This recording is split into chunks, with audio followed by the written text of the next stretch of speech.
durable than people expected. But he is getting these huge crowds of young supporters, a lot of young, yesterday at Washington Square Park, thousands and thousands of people.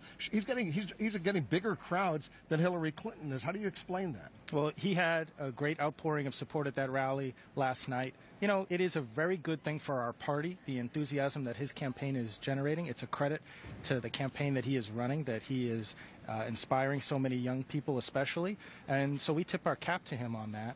I do think that what matters most in terms of the numbers is not crowd size, but who turns out to vote. And when you accumulate all the results of the primaries that have happened so far, Hillary Clinton's lead among the voters, the electorate that has shown up at all of these primaries, is more than 2.4 million people over Senator Sanders. That's how many more votes that she's collected. Yep. And she leads in the popular vote. She leads in the pledged delegate total. She's one more.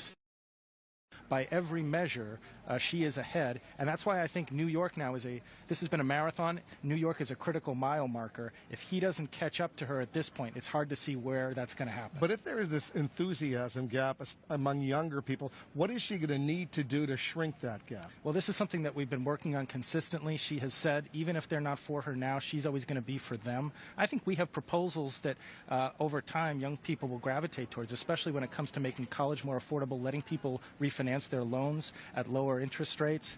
So we're going to continue to tell that story. And then looking ahead to a general election, once this nomination process concludes, when the two campaigns come together, with the stakes being so high, I think all of the polls that showed potential general election matchups show that those young people come home and support the Democratic nominee against Donald Trump or Ted Cruz. And you're convinced if she gets the nomination, Bernie Sanders and his supporters will be there for her. They'll actively go ahead, raise money, get out there and generate support. Are you confident of that? We're hopeful, Wolf. That is what Hillary Clinton did in 2008 after a very spirited contest between her and Barack Obama. She not only endorsed him, gave a stirring convention speech, went out and campaigned for him, urged all of her supporters to support him in the general election. We're hopeful that that's what Senator Sanders will do, too. I think that the tone that we've heard from him in the last week or so only impairs that.